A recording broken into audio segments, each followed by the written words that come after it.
Buonasera, ben trovati all'appuntamento del martedì sera in rigorosa diretta, l'ultimo giorno di carnevale, fra l'altro con l'appuntamento il sindaco risponde. Anche questa sera il sindaco per motivi ovviamente personali non ha potuto venire, però abbiamo il vice sindaco che sicuramente sarà esaustivo con tutti voi, Andrea Micarizzi. Buonasera. Buonasera a tutti. Tutto bene? Tutto bene, tutto bene. Inizio così, di solito una chiacchierata. Torno da una festa di carnevale al centro anziani Etadoro all'Arcella, una sala piena. Bello anche rivedere questi spazi di socialità che riprendono vita, movimento dopo una stagione, soprattutto per quell'età lì, insomma, anche difficile, quella del Covid. Quindi un bel segno di vitalità, sono stato molto contento. Quindi ha mangiato frittelle e crostoli? Ne ho presa una perché sono a dieta, come purtroppo si vede. Va bene, allora iniziamo, diamo subito i numeri per interagire con noi, per le telefonate 049 80 77753, per i messaggi 345 33 41171, per l'email durante la settimana il sindaco risponde @gruppotv7.com e tra l'altro siamo anche sulla piattaforma di Facebook, nella pagina di Reporter, potete scrivere anche lì e fare le domande che ritenete opportune, oppure potete telefonare al vice sindaco Andrea Micarizzi. Allora iniziamo subito perché abbiamo molte cose da chiedere, ci saranno molti messaggi che arriveranno come di consueto. Il primo oggi sul giornale, prima pagina, la Prandina. Lei si ricorda che io ho tutti i nodi sul fazzoletto di quella Prandina? Sembra che qualche nodo riesca a toglierlo, a snodarlo, oppure secondo lei ancora sarà... Quello è un nodo complicato e Ma mi scusi Micarizzi, le chiedo io, perché è complicato nel momento in cui sono 7 anni che si parla di questa Prandina e riunioni con i comitati, tavoli con altri comitati, e una parte vuole il parcheggio, l'altra parte della città vuole il verde, ma non si può arrivare a un compromesso dopo tutti questi anni, perché se solo per, le faccio una premessa, poi lei ha tutto il tempo per rispondere, se per discuterne ci sono voluti 7 anni e si devono ancora iniziare i lavori, io non so davvero fra quando inizieranno i lavori. È come in dialetto veneto la storia del solo intento, si dice, no, è una battuta ma è la verità, perché sono passati davvero dei tempi, mi sembra quasi... Non è una bella cosa, dico io, indipendente, o sì o no, perché dopo 7 anni a una soluzione si deve arrivare, è impossibile. Lei, ho visto che oggi nell'intervista che ha avuto ha detto sì, però l'abbiamo presa noi, tutto vero, questo non è un giustificativo o un alibi, questo è bravi che l'avete presa, però dovete essere altrettanto bravi in tempi di una vita normale di un uomo, prima che il mora, di riuscire almeno a fare qualcosa. Adesso l'ho messa nella maniera drastica, però mi sembra che lì la situazione sia questa. Sì, ma non è un giustificativo ovviamente, però è un punto fondamentale. Cioè, il fatto che noi vogliamo che quello spazio sia della città, lo si capisce dal fatto che siamo quelli che hanno fatto il vero primo passo dell'acquisizione. E quindi bravi. Lo stiamo già utilizzando a parcheggio. Quindi non è uno spazio che noi abbiamo acquisito e nonostante la situazione, come dire, in cui versa quell'area, è lì chiuso e abbandonato. Lo abbiamo adattato per le esigenze, una delle esigenze preminenti che la città aveva, quello di un parcheggio a servizio del centro. Oggi ci sono 250 posti auto lì a servizio del centro storico, e questo è un altro punto, quindi credo che insomma, sul bottino, diciamo, dell'operatività e della concretezza alcuni passi l'abbiamo fatto. Quello che blocca oggi non è tanto la difficoltà di dirimere, come dire, la matassa di un dibattito che vede contrapposte più posizioni, o contrapposte o a dialogare più posizioni, chi vuole il parcheggio, chi vuole il parco, chi li vuole tutti e due, chi vuole l'auditorium, chi vuole... Tanto accontentare tutti è difficile. È impossibile. Non è tanto quello, cioè il Comune, la Giunta non è che è ferma su questo. Quello che ci tiene, come dire, ancora in stand-by è la possibilità di agganciare un finanziamento che ci serve per ristrutturare e riqualificare quell'area. è uscita una classifica delle città virtuose capaci di agganciare finanziamenti statali ed europei per opere pubbliche. Padova era al primo posto ed è vero, stiamo facendo partire tante cose grazie a questi bandi. Non abbiamo trovato un bando ancora ad hoc sulla situazione della Prandina, che si configura come un'area che ha una vocazione a verde servizi e Parco delle Mura, e per servizi parlo anche del parcheggio. Io faccio il cattivo, quindi Michalizzi, so che quello che manca sono le risorse. E quindi? Quindi, per esempio, il sindaco sta esplorando questa ipotesi dell'auditorium, perché ha capito che lì potrebbe esserci un finanziamento ad hoc e quindi delle risorse che possono in qualche modo dare una spinta ai primi interventi e alle prime riqualificazioni sul Parco Prandina. Io sono per esplorare questa ipotesi e capire cosa significa, perché una grande funzione là dentro sicuramente ci sta bene, e anche perché il mondo della musica, come dire, attende da tempo una struttura di questo tipo, ma abbiamo l'esigenza, come dire, di verificarla, e questa cosa l'abbiamo istruita. Io quello che oggi ho detto è: intanto iniziamo a fare alcune cose che possono stare nella vocazione naturale che ha quell'area, quella del Parco delle Mura, con servizi a parcheggio. Un parcheggio c'è, bene. Una delle cose che sicuramente andrà fatta è quella di ampliare l'area inglobando via Orsini. Quindi, se chiedo alla regia, tanto per capirci così anche il telespettatore riesce a capire bene, chiedo a Marco e Claudio in regia o all'Elisabetta di riproporre le immagini, di fermare nel passaggio quando è inquadrata la mura e quella casa, chiamiamola vecchia, che è all'interno della Prandina. Quindi verrebbe abbattuta quella, eccola qui. Però andiamo sulla strada Orsini, che ho detto prima, un po' più avanti, se riusciamo, chiedo scusa in diretta. Certo. Eccola qui. Quindi dovrebbe essere abbattuta la casa che confina con la strada, mi corregga se dico delle cose inesatte, per allargare in quella via e renderla anche quella lì facente parte ovviamente della Prandina, definiamola. E quella strada lì quindi non sarà più usufruibile da parte degli automobilisti. Per quale motivo? Ma è giusto quello che ho detto. Certo, esatto. E sugli edifici da abbattere adesso torniamo. Se possiamo un po' stendere questo tema, perché è molto vasto, e ridurlo adesso ho semplificato. A slogan, diventa poi praticamente verrebbe che sembra che dico cose. Diciamo, per semplificare, Michalizzi, che anche quella strada diventa Prandina. Esattamente. Vabbè, per quale motivo? Per un motivo razionale: non può esserci Parco Prandina e Parco delle Mura, area delle Prandine, area delle Mura, se l'area non arriva alle mura.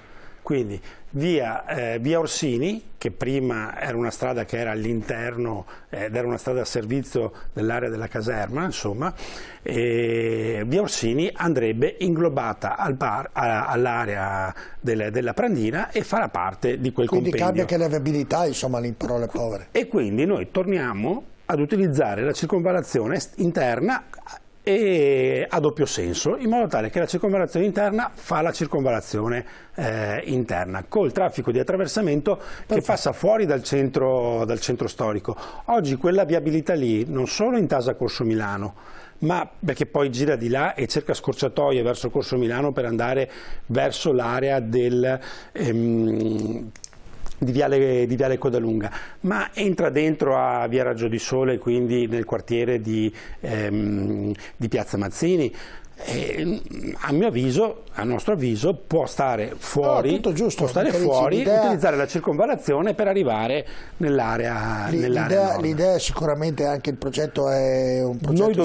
Noi dobbiamo impostare questo, sapendo che, come dire, oggi non abbiamo un finanziamento di diversi milioni come serve per realizzare lì tutte le opere che vogliamo realizzare, ma in qualche modo possiamo iniziare a dare forma a quello spazio che già stiamo utilizzando. Sugli edifici, l'area della Prandina ha diversi edifici, tantissimi, 3 sono vincolati e quei 3 non si toccano e quindi faranno parte del futuro parco e area della Prandina con locali a servizi, penso istituzionali o servizi invece quello che abbiamo detto. Esatto, mentre quegli altri con la sovrintendenza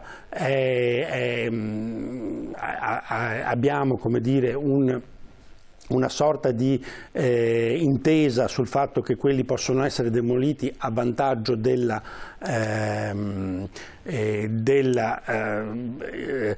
valorizzazione delle mura del 500. Ora con la sovrintendenza va proseguito, siamo anche in una fase in cui è cambiato il sovrintendente, però ecco. L'unica domanda che risolve e che non ha risposta è fra quanto?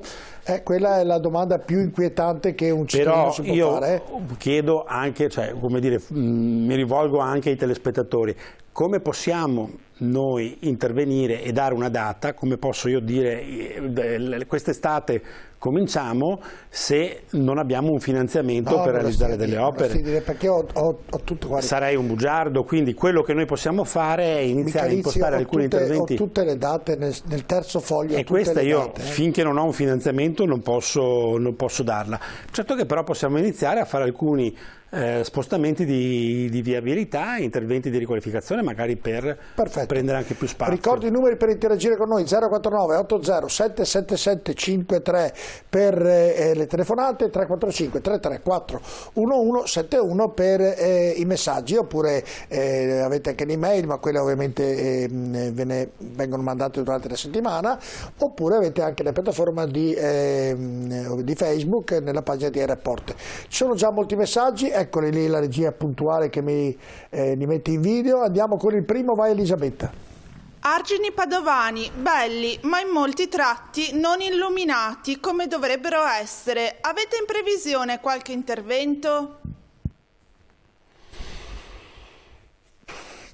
Allora, come hai atteso così tanto la risposta? Perché abbiamo un grande contenitore da 4 milioni e mezzo di illuminazione. Perché poi quando è nervoso muove anche la penna, visto? Succede che è un segnale di riflessione, esatto. Sto cercando, come dire, io devo l'intervento. Per forza di cose dirle perché entra nel microfono. La mimica, ha ragione. E stavo pensando, perché noi abbiamo un contenitore da 4 milioni e mezzo dove, ne abbiamo parlato diverse volte, che utilizzeremo per illuminare diversi comparti della città. E lì non abbiamo in previsione però tratti arginali. E abbiamo di recente illuminato l'argine Boschetto, quello a Brusegana, e l'argine del Brentella. Se magari la signora ci aiuta mi è venuto in mente un tratto, ci aiuta ad identificare quale tratto, insomma, magari lei ha maggiore interesse, perché poi non tutti gli argini sono di competenza comunale, altri sono per esempio di proprietà del genio civile, o in alcuni, per esempio l'argine che citavo prima, ma anche lo scaricatore per esempio, o quelli al portello, sono argini che sono del genio civile, ma siccome ormai sono luoghi della città, noi cosa facciamo? Paghiamo un canone di occupazione, un affitto, e poi facciamo anche i lavori per renderli in area non nostra ma a gestione nostra usufruibili ai cittadini. E è prevista l'illuminazione nel tratto di argine, quello che collega la porta a portello con col ponte Ognissanti. Perfetto, io le dico, se è un po' più sintetico, ho capito che lei stavo cercando l'idea. No, le spiego vicino, lei fa benissimo perché è giusto spiegare lentamente, però se la trasmissione è corta, messaggi come l'altra volta poi non riusciamo a mandarli tutti, e ovviamente il giorno dopo arrivano le email arrabbiati perché non abbiamo risposto. Andiamo col secondo, siamo solo al secondo, immagini lei. Prego Elisabetta. Esiste una buca pericolosissima per le moto e le bici in via Corsica. Grazie per la segnalazione, e prendo nota e provvederemo. Terzo messaggio Elisabetta. Con l'arrivo del nuovo tram, gli spostamenti saranno accessibili e sicuri anche per le persone con disabilità? Sì, il tram è più diciamo efficiente da questo punto di vista rispetto anche agli altri mezzi pubblici per le disabilità motorie. Quarto messaggio. Novità sulla nuova questura? Certo, e tra poco saremo anche più precisi comunicando, come dire, tempistiche che sono care a tutti. In questa fase abbiamo il bando per la progettazione pronta, perché oggi l'area è diventata di proprietà dello Stato e lo Stato ha incaricato il Comune a seguire la progettazione della nuova questura. Abbiamo con gli uffici dello Stato messo a punto un bando per la progettazione. Cos'è un bando per la progettazione? È il bando pubblico per ingaggiare il progettista che dovrà progettare la nuova questura. La cosa che adesso ci sta fermando, ma è questione di poche settimane, è il fatto che lo Stato ci deve confermare per iscritto, lo ha già fatto verbalmente, che ci dà i soldi che servono per coprire il rincaro dei costi che nel frattempo c'è stato in occasione della crisi. Molto banalmente la questura per cui lo Stato ha accantonato 50 milioni, oggi per effetto dei rincari costa 65. E quindi ora lo Stato, appena ufficialmente ci consegna, diciamo, la restante cifra, noi possiamo uscire con il bando che è già pronto. Telefonata. Pronto, buonasera, con chi parliamo e da dove? Buonasera, Giuliana da Padova, il quartiere Santa Rita Sant'Osvaldo. Quartiere Santa Rita Sant'Osvaldo, prego signora Giuliana. Allora, io l'altro giorno stavo andando in via Cavalletto, sono arrivata in Prato della Valle, volevo insomma fare capire, arrivo, c'è il semaforo rosso, riparto, arrivo all'incrocio con via Marin, di nuovo semaforo rosso e l'altro è verde, quello successivo. Riparto e quello diventa rosso. Mi sembra con i problemi di inquinamento, se ci fosse un po' più un'onda verde, chiamiamola, sarebbe un po' più appropriato secondo me. Questa è una. E poi volevo chiedere, perché io giro in auto perché ultimamente con la bicicletta non mi è possibile. Però ho visto che moltissimi automobilisti non mettono le frecce per girare, quindi creano anche problemi. Mi sembra che il codice della strada lo preveda, perché non magari la polizia municipale non fa un progetto, girare con delle macchine e sanzionare chi non mette le frecce? Lo sa signora Giuliana, penso che ci vorrebbero 10.000 poliziotti o vigili. No, ma se uno fa a rotazione i quartieri, si comincia un pochino, guarda che ci sono poi gira la voce, secondo me qualcuno insomma si rimette in carreggiata, diciamo. E invece magari di educare un po' più chi guida che la freccia è una cosa del codice stradale, credo che sarebbe più opportuno la gente. È difficile anche sta dietro tutte le macchine che non mettono. Capisco il problema e ha ragione, perché mi arrabbio anch'io, specialmente quando qualcuno frena anche prima di mettere la freccia, perché ci sono molti che frenano e poi mettono la freccia, ed ha ragione, però credo nel multarli, nel mettere dei vigili a seguire queste cose, personalmente credo sia un po' complicata come... Io non dico che debbano stare tutto il giorno o su tutti i quartieri a rotazione, tipo fare una pattuglia che comincia a sanzionare qualcuno, poi la voce gira. Certo, grazie signora Giuliana. Allora i semafori, l'onda verde come chiede la signora in via Cavalletto, cioè dalla zona che praticamente dal Prato della Valle va alla Sacra Famiglia. Grazie signora Giuliana. Io dopodomani ho un incontro con i tecnici di infrastrutture, mobilità e vigili e la polizia locale, li faccio bisettimanalmente, perché insieme riusciamo ad affrontare, come dire, anche temi che poi sono di parrocchie diverse, ma che poi invece il cittadino le percepisce uguali, come ci si muove per strada, insomma.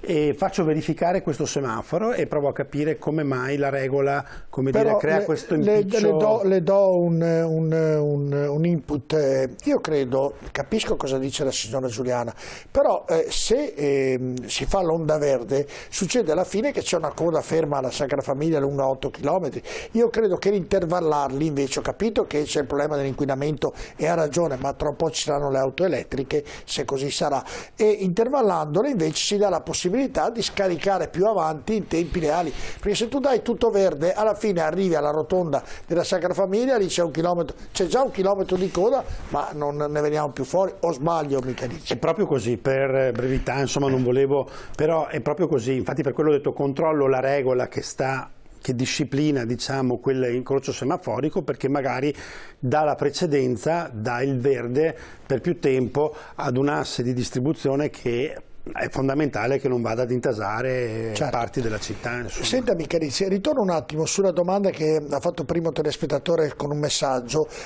sulla buca che c'è, che ha detto, anzi andiamo in pubblicità, gliela faccio dopo la pubblicità, rimanete con noi tra poco.